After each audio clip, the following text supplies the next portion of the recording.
Bell কার bell কত জোড়া দিদি? কত? 20 টাকা জোড়া?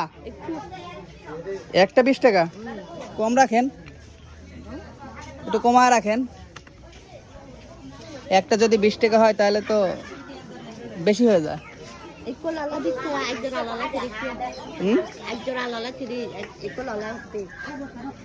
কমায় রাখলে নিব। জোড়া 25 করে দেই, দেন। নেবো না, 3 জোড়া নেবো না।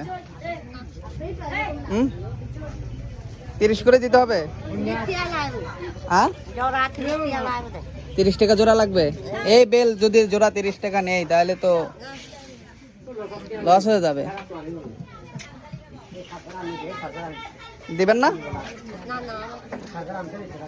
ঠিক আছে দিদি, তাহলে আমাকে আপনি 2 জোড়া দেন, 2 জোড়া দেন।